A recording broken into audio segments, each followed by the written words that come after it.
సాయం ఇచ్చిన దేవాది దేవుని కొందనాలు, దయజలు కొందనాలు. యేసు తన తల్లి తను ప్రేమించిన శిష్యుడైన దగ్గర నిల్చుంటా చూసి, అమ్మా ఇదిగో నీ కుమారుడు అని చెప్పాను. శిష్యుని ఇదిగో నీ తల్లి అని చెప్పి తన చేర్చుకోమని తనకు చెప్పాను. అంటే దేవుడు యేసు ప్రభు సిలువలో సిలువ వేసినప్పుడు దేవుడు ఆమె మరియమ్మ ఎప్పటి నుండి ఆమె తన సిలువ వేస్తుంటే తల్లి కదా, ఆమె బాధ అంతా కడుపులో ఏడుస్తూనే ఉంది. అప్పుడు యేసపు లేడు, మరి తను చనిపోయిందో తెలియదు, కానీ తను ఒక్కతే ఉంది, ఏడుస్తూ ఉంటే ఏం చేయాలి? ఎందుకంటే తన కడుపులో కన్నప్పుడు తన యేసుప్రభు తన కడుపులో గర్భంలో జన్మించినప్పుడు తనకి ఎన్ని నిందలు పడ్డాయి. ఎందుకంటే తన వివాహం పెళ్లి కాలేదు, పెళ్లి కాకుండా గర్భం అందిందంటే లోకం ఎన్ని విధాలు అంటారో మనకు అది తెలుసు. కాబట్టి ఆమె యేసుప్రభుని అట్లా ఎన్నో భరాంచుకుంటున్నది. ఆయన భరాంచి యేసుప్రభుని జన్మనిచ్చింది. యేసుప్రభుని జన్మించినప్పుడు యేసుప్రభు జన్మించినప్పుడు యేసుప్రభు కూడా తన కోసం తల్లి కోసం చాలా విధాలుగా ఆలోచించేది.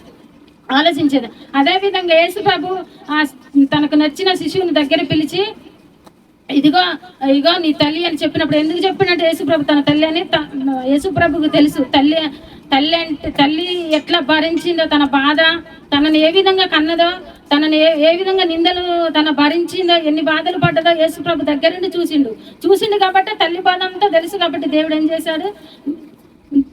తెలుసు కాబట్టి దేవుడు యేసుప్రభు తల్లిని మర్చిపోకుండా ఆ బాధలో మనం ఏం చేస్తామంటే ఏదన్నా బాధ మనం ఇక చివరి క్షణంలో మనం ఇక మనకి ఏదన్నా అవుతుందంటే మన కోసం ఎవరన్నా ఆలోచించాలి, మన కోసం ఎవరన్నా రావాలి, మన దగ్గరకు ఆలోచిస్తాం. కానీ దేవుడు అట్టటి పరిస్థితిలో కూడా దేవుడు తన తల్లిని మర్చిపోలేదు. ఎందుకంటే దేవుడు మొదట బైబిల్ మొదట దేవుడు ఏమిచ్చిందంటే కుటుంబానికి తల్లిదండ్రులకు గొప్ప విలువనిచ్చిండు. అది దేవుడు ఏర్పరిచింది, మనకు ఏర్పరిచి మనకు ఆ రీతిలో మనం ఉండమని చెప్పింది దేవుడు. ఫస్ట్ బంధాలకు విలువిచ్చిండు దేవుడు విలువిచ్చిండు. కాబట్టి తల్లిదండ్రులని ఆ విధంగా తల్లిని ఆయన తన చనిపోతాడని తెలుసు. నా తల్లి ఏమైద్దో, ఇక నేను చనిపోతాను, నా తల్లి పరిస్థితి నా కోసం తన నొప్పులు భరించి నన్ను కన్నది కదా అని అనేది తెలుసు. కాబట్టి తన బాధ్యత ఇంకొకరు చూసుకోవాలని దేవుడు యేసుప్రభు ఇంకో శిష్యునికి తనకు నచ్చిన శిష్యునికి ఒప్పచెప్పాడు. మన పరిస్థితులు కూడా మన తల్లిదండ్రులు మన కోసం ప్రాణం మన కోసం మనల్ని కని పెంచేటప్పుడు ఎన్ని బాధలు పడేస్తారో. చిన్నప్పటి నుండి ఈరోజు మనం ఈ స్థితిలో ఉన్నామంటే తల్లిదండ్రులు మన కోసం ఎన్నో కష్టాలు పడి కానీ పెంచి పిల్లల్ని ఇంత పెద్ద చేశారు. మనం కూడా ఎప్పటికీ తల్లిదండ్రులు మర్చిపోకుండా, ఇది ఒక ఆజ్ఞ. దేవుడు చెప్పాడు బైబిల్లో ఒక మాట, నీ తల్లిదండ్రులు సన్మానించమని. ఎప్పటికీ మన తల్లిదండ్రులు సన్మానించిన రీతిలో ఉండాలి. ఎందుకంటే అది బైబిల్ అది చేస్తేనే మన దేవుని గౌరవించినట్టు, దేవుని మాట విన్నట్టు అయింది. కాబట్టి తల్లిదండ్రులను ఎప్పుడు మనం ప్రేమిస్తున్నాం. ఇప్పటి రోజులలో ఎట్లుందంటే తల్లిదండ్రులు ప్రేమించడం కాదు, తల్లిదండ్రులు పిల్లల కోసం ఎంత వేదన పడతారో మన ఈ లోకంలో ఇప్పుడు చూస్తున్నాం. ఇప్పటి రోజులలో అప్పుడంటే వేరు, కానీ ఇప్పుడైతే ఇంకా ఘోరంగా సెల్లులు, ఫోన్లు, తాగుడు అలవాటు బానిస. కాబట్టి పిల్లల కోసం తల్లిదండ్రులు వేదన పడ ఒక్కోసారి తల్లిదండ్రులు కూడా ఎందుకన్నా పిల్లల్ని, మాకు పిల్లలు లేకున్నా బాగుండు, ఇలానన్నా మా జీవితాలు చచ్చిపోయినప్పుడు అప్పుడు దేవుడు ఎరుగు అనే స్థితిలో కూడా ఇప్పుడు ఆ రీతిలో తల్లిదండ్రులు ఉంటారు, ఆ రీతిలో పిల్లలు ఉంటారు.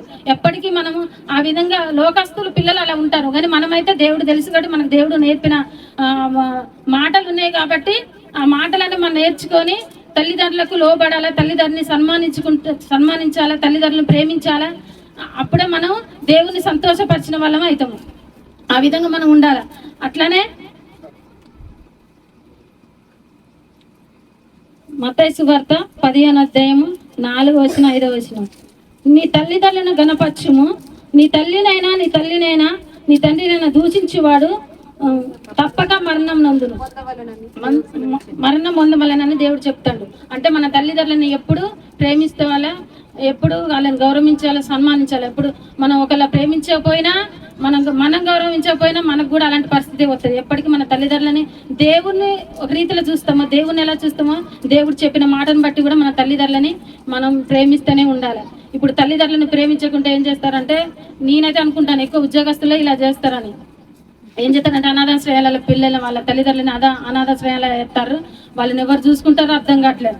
అలా ఎప్పటికి ఉండదు. అలా ఉన్నదాక కోర్టు ఒక తీర్పు ఇచ్చింది. మొన్న మా ఆయన మా తమ్ముతో చెప్తాంటున్నా, అలా శాలరీ 15% ఎంత శాతమో తల్లిదండ్రులకు వెళ్ళిపోయేటట్టే వాళ్ళ అకౌంట్లో పడేటట్టు చేశారట. అది చేసి దేవుడే చేశాడేమో, ఎందుకంటే తల్లిదండ్రులు చూస్తలేరు కాబట్టి, తల్లిదండ్రులను పిల్లలు చూస్తలేరు కాబట్టి అది చేశారని నేను అనుకుంటున్నా. అది చేయాలా, దేవునికి వందనాలు. ఆ విధంగా పిల్లల్ని ఎప్పుడు మనం తల్లిదండ్రులు ఎప్పుడు గణపరిచే రీతిలో, తల్లిదండ్రులని ప్రేమించే రీతిలో మనం ఉండాలి. వాళ్ళని ఎప్పుడు బాధ పెట్టద్దు. ఒకవేళ మనం ఎప్పుడైనా బాధ పెడతామో మనం పరీక్షించుకోవాలి. ఎందుకంటే మనం చేసే పనుల బట్టి కావచ్చు, మనం నడిచే నడకల బట్టి, లేకపోతే దేని వల్లనన్నా తల్లిదండ్రులు మనల్ని కూర్చి ఏడుస్తున్నారు, అట్లా ఎప్పటికీ ఏడిపియొద్దు. ఎందుకంటే మనకు ఈ రోజు మనం ఇలా మందిరాలు ఉన్నామంటే వాళ్ళు కనబట్టే కదా మనం ఇలా ఉన్నాం. మనం వాళ్ళు కనబోగితే మనం ఇక్కడ ఉండేటోళ్ళమా, దేవుణ్ణి స్తుతించలేకపోతుంది కదా. మనం ఎప్పటికీ జ్ఞాపకం చేసుకోవాలి, తల్లిదండ్రులు ఎప్పుడు ప్రేమిస్తూ గౌరవించుతూ ఉండాలి.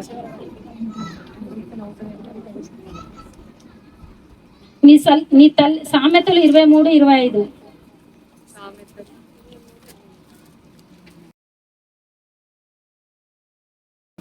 నీ తల్లిదండ్రులను నీవు సంతోష పెట్టవలను, నీ తల్లిని నీ తండ్రిని సంతోష పెట్టవలను, నిన్ను కనిన తల్లిని ఆనందపరచవలను అని దేవుడు చెప్తాడు.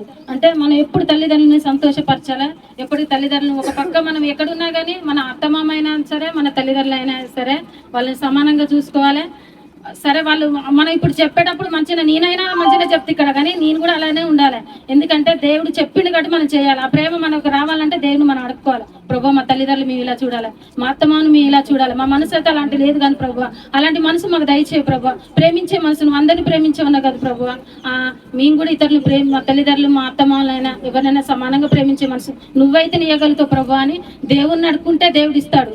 అది ఆ విధంగా దేవుడిని అడుక్కొని తల్లిదండ్రులు మనం ఎప్పటికీ ప్రేమించి గణపతి వాళ్ళని మంచిగా వాళ్ళు వృద్ధాప్యాలు ఉన్నా కానీ వాళ్ళు ప్రేమించే రీతిలో మనం ఉండాలి. తల్లిదండ్రులను ఎప్పుడు మనం త్రోసివేసి తల్లిదండ్రుల మాట మనం ఎప్పుడు వినాలి. ఆ విన్నప్పుడు దేవుడు సంతోషిస్తాడు. ఎందుకంటే దేవుడు చెప్పిన వాగ్దానం అది. నీ తల్లిదండ్రుని సన్మానించమని దేవుడే చెప్పాడు. కాబట్టి ఆ మాట అది మనం ఎప్పుడు చేయాలి. ఈ అన్ని జన్లకు వాళ్ళకి పాపం వాళ్ళని తెలియదు కాబట్టి వాళ్ళని అనలేము, మనకు తెలుసు కాబట్టి. ఎందుకంటే దేవుడు మనకు చెప్పిండు, మనకు బైబిల్లో ఉంది కాబట్టి, దేవుడు మనకు నేర్పించింది కాబట్టి మనం మాత్రం తప్పగా చేయాలి. అన్నమాట చేయాలి, వాళ్ళకు కూడా చెప్పాలి. మనం చేయకుండా వాళ్ళని చేయమంటే చేయరు కదా. ఎందుకంటే దేవుడు మనకు చెప్తుండు కాబట్టి మనం వినాలి.